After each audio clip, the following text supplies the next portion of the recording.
పిల్లలు కావాలని మీ కలను నెరవేర్చుకోండి. సంప్రదించండి హెగ్డే ఫెర్టిలిటీ, హైదరాబాద్, తెలంగాణ.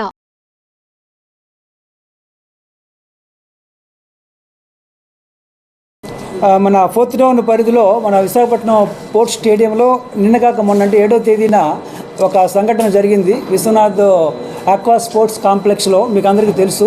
ఆ సంఘటనలో ఒక బాలుడు 7 years బాలుడు చనిపోవడం జరిగింది.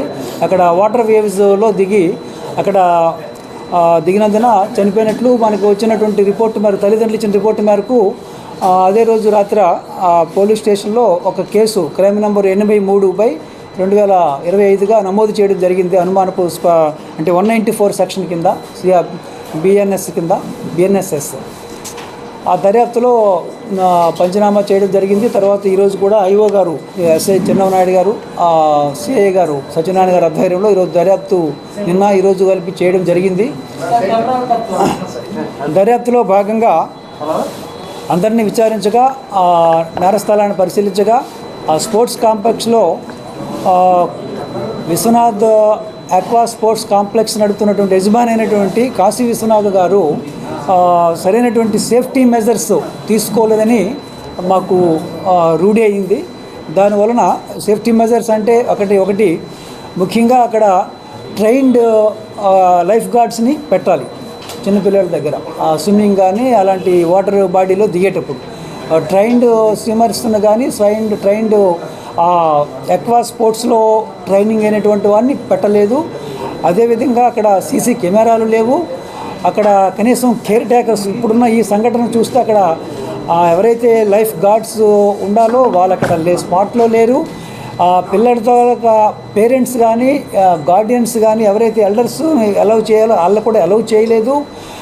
కాకపోగా టైమింగ్స్ దాటి కూడా టికెట్ అక్కడ సేల్ చేయడం జరిగింది. అంటే 5 వరకే ఉండాలి యాక్చువల్గా వాళ్ళకున్న టైమింగ్స్ దీన్ని బట్టి, మార్నింగ్ 10 to 5. కానీ 6:05 టికెట్ తీసుకోవడం జరిగింది. అంటే వాళ్ళు బిజినెస్ ఒక దీనిగా తీసుకున్నారు కానీ సేఫ్టీ మెజర్స్ని పాటించలేదు అనేది క్లియర్గా అర్థమైంది. అందువలన అలాగే వాళ్ళకి ఎటువంటి పర్మిషన్స్ కూడా మనకు చూపించలేకపోయారు. వాళ్ళకి ఎవరు ఇవన్నీ కూడా పెట్టడానికి సేఫ్టీ ఆడిట్ గురించి ఎవరైనా వాళ్ళకి పర్మిషన్ ఇచ్చారా అనేది కూడా మాకు వాళ్ళు ఇంతవరకు చూపించలేదు. సో అలాగే ఫస్ట్ ఎయిడ్ కిట్ కానీ, మెడికల్ అక్కడ స్టాఫ్ కానీ ఎవరైనా ఎలాంటి సంఘటన జరిగితే వెంటనే లైఫ్ సేవింగ్ చేయడానికి మెడికల్ స్టాఫ్ ఎవరైనా అందుబాటులో కూడా లేరు. సో ఇవన్నీ చూస్తుంటే అక్కడ నెగ్లిజెన్స్ క్లియర్గా కనిపించింది. యజమాని తీసుకోవాల్సిన జాగ్రత్తలు తీసుకోకుండా ఒక వ్యాపార ధ్యేయంతో అది అక్కడ చేయటం వలన ఈ చిన్నపిల్లల తాలూకు ప్రాణాలకి అపాయం జరిగిందని క్లియర్గా తెలిసింది. దానివల్ల దర్యాప్తులో మేము సెక్షన్ ఈరోజు ఆల్టర్ చేసి ఆ కేసు దర్యాప్తులో అంటే 194 నుంచి 106 Clause 1 BNS కొత్త చట్టం ప్రకారంగా అది ఆల్టర్ చేసి ఇది నెగ్లిజెన్స్ వల్ల చనిపోయినట్టుగా మేము ఒక నిర్ధారణకు వచ్చి ఆ కేసుని ఆ విధంగా ఆల్టర్ చేయడం జరిగిందండి. తద్వారా అతనిపైన ఇంకా ఎవరైతే బాధ్యులు అవుతారో అందరిపైన కూడా చట్ట ప్రకారంగా చర్యలు తీసుకొని కోర్టుకి ఈ కేసుని మేము ఛార్జ్ షీట్ చేయదలుచుకున్నామండి. ఈ విషయం మీ అందరి ద్వారా తెలియచేయాలని చెప్పి ఈరోజు ఈ ప్రెస్ మీట్ ఏర్పాటు చేయడం జరిగింది. ఆ రోజు అసలు ఏం జరిగింది సార్? అంటే ఫస్ట్ రోజు యాక్చువల్గా మీరు ఇన్వెస్టిగేషన్ చేసి కేసు ఫైల్ చేశారు. అంటే రెండో రోజు కూడా మీరు ఇంటర్వ్యూషన్ చేశారు. అక్కడ స్పాట్లో మీరు రిఫర్ చేశారు. ఆ పిల్లలతో కూడా మాట్లాడారు. అసలు యాక్చువల్గా ఏం జరిగింది సార్? అంటే ఇప్పుడున్న మా దర్యాప్తు అధికారులు ఇద్దరు కూడా చూసిన దాన్ని బట్టి అక్కడ 3 పిల్లలు వెళ్ళారండి. అంటే 3 అంటే 2 పెద్ద పిల్లలు, 20 years పిల్లలు కూడా ఉన్నారు. అందులో 2 ఆడపిల్లలు, ఈ కుర్రాడు మగపిల్లాడు. ఒకటి బంధువులే వెళ్ళారండి. అయితే అక్కడ ఆ టికెట్ వాళ్ళు స్పోర్ట్స్లో అన్ని పాయింట్లు కూడా వాళ్ళు ఆడుకోవచ్చు. స్పోర్ట్స్ వాళ్ళు రెయిన్ డ్యాన్స్లో ఒక 3 వెళ్ళి ఆడుతున్నారు. రెయిన్ డ్యాన్స్ దగ్గర ఆ పెద్ద పిల్లల దగ్గర ఉంటుండగా ఈ కుర్రాడు అందులోంచి తప్పుకో వచ్చేసాడు. వాళ్ళు గమనించలేదు అది. అందువల్ల వచ్చిన తర్వాత ఇతను సరదాగా ఇక్కడ వేవ్స్ దగ్గరికి వచ్చి వేవ్స్లో దిగిపోయాడు. అది వాళ్ళు చూడలేదు. వీళ్ళు గార్డులు ఇక్కడ లేరు. అక్కడ మిగతా వాళ్ళు అక్కడ ఉండవలసిన వాళ్ళు ఎవరు లేరు అక్కడ ఉన్నటువంటి స్టాఫ్. కాబట్టి ఈ తర్వాత వాళ్ళు రెయిన్ డ్యాన్స్ అయిపోయింది, బయటకు వచ్చి చూస్తే కుర్రాడు కనిపించలేదు. వీళ్ళు కంగారు పడి వాళ్ళకి ఫోన్ చేయడానికి బయటకు వెళ్ళిపోతున్నారు. వీళ్ళు వచ్చి తర్వాత ఈ విషయం తెలుసుకుని స్టాఫ్ వచ్చి చూసేసరికి ఇక్కడ వీళ్ళు షర్ట్ కనిపించింది. అప్పుడు లోన దిగి చేయడం జరిగింది. అంటే వాళ్ళు చెప్పింది టికెట్ తీసుకోవాలంటారు, అది కరెక్ట్ కాదని దానికి రూల్ ఏం లేదు. టికెట్ యాక్చువల్గా పూల్ దగ్గర స్టాఫ్ ఎంతమంది ఉంటారో ఆ టైంలో ఎంతమంది ఉన్నారు సార్? చట్ట ప్రకారం చర్య తీసుకుంటాము. ఇందులో ఇంకేమైనా అడగాల్సిందా? బాధ్యుల్ని ఎప్పుడు అదుపులో తీసుకునే అవకాశం ఉంది, ఇంతవరకు వాళ్ళ మీద ఎలాంటి యాక్షన్ అంటే ఇది మనము యాజ్ పర్ సెక్షన్ ప్రకారంగా మనకు 7 years లోపు ఉన్నదానికి అదుపులోకి అరెస్ట్ అనేది ఉండదండి. ఇది నోటీస్ సర్వ్ చేస్తాము, కోర్టులో ఛార్జ్ షీట్ ఫైల్ చేస్తాం. ఏదండి కాశీ విశ్వనాథ్ అని అతని మీద పెట్టామండి. అతను యజమాని స్పోర్ట్స్ కాంప్లెక్స్.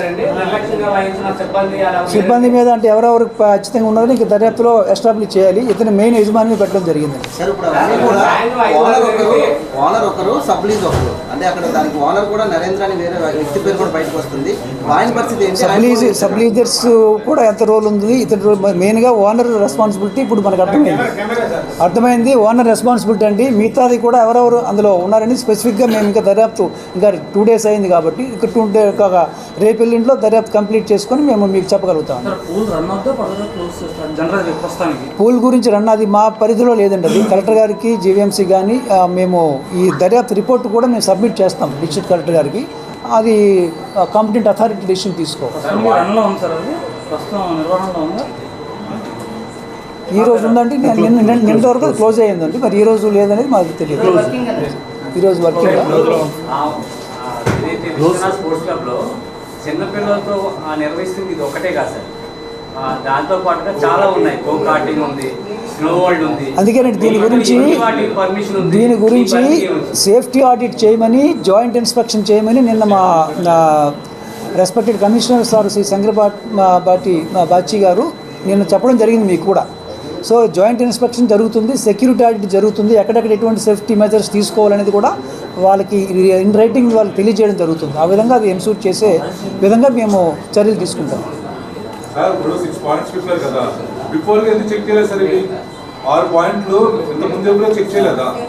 లేదండి, ఇది మేము చెక్ చేయాల్సింది యాక్చువల్గా పర్మిషన్ ఎవరు ఇస్తారో వాళ్ళు చూసుకోవాలండి. ఇది మేము అన్నీ మేము చేయాల్సిన పని లేదు. ఇది కాంపిటెంట్ అథారిటీ మేము కాదండి. ఇది ప్రైవేట్ తాలూకా ఎంటిటీ అండి. ఇది మేము సెక్యూరిటీ గురించి ఓపెన్ ప్లేస్లో మేము చూస్తున్నాం. ఇది ఇన్సైడ్, అది వాళ్ళు తీసుకోవాలి కాబట్టి ఇప్పుడు కేసు అయింది.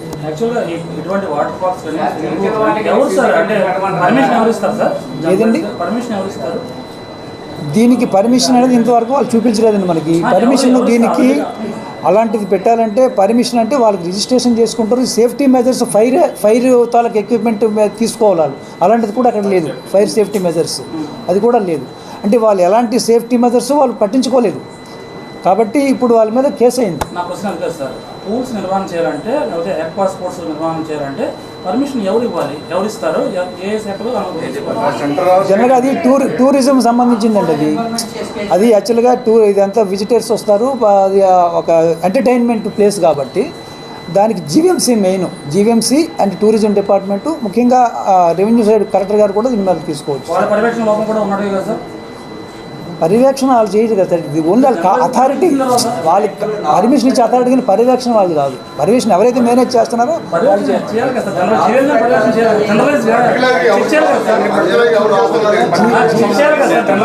జీవీఎంసీ పర్మిషన్ తీసుకోవాలి, వాళ్ళు తీసుకోలేదండి. జీవీఎంసీ వాళ్ళు చెక్ చేయాలనేది మీరు వాళ్ళు అడగాలి, మమ్మల్ని కాదు. ఈ నెల 19వ తారీఖున దేవిశ్రీ కాంటెస్ట్ కూడా ఇక్కడ ఉంటుందని చెప్పి సోషల్ మీడియాలో వెన్యూస్ కూడా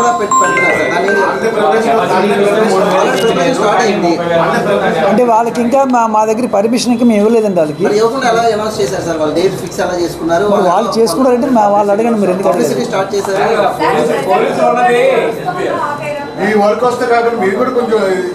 చేస్తాం. అందుకనే ఇప్పుడు మేము అన్నిటికీ పోలీసు అవసరం చేస్తామండి. కానీ ఇందులో జరిగింది కాబట్టి ఇప్పుడు అన్నీ వచ్చి ఇంతవరకు మీరు కూడా ఎవరు పట్టించుకోలేదు దాని గురించి. ఎంటర్టైన్మెంట్ ఇప్పుడు పెట్టారంటే అన్ని నెసరీ రిక్వైర్మెంట్ తీసుకొని పెట్టాలి ఎవడైనా సరే, అంతే కదా. సిటీలో ఎక్కడున్నా వీటన్నిటి మీద ఆడిట్ సెక్యూరిటీ ఆడిట్ చేయమని మా సిపి గారు మాకు ఆల్రెడీ ఆర్డర్స్ ఇవ్వడం జరిగింది.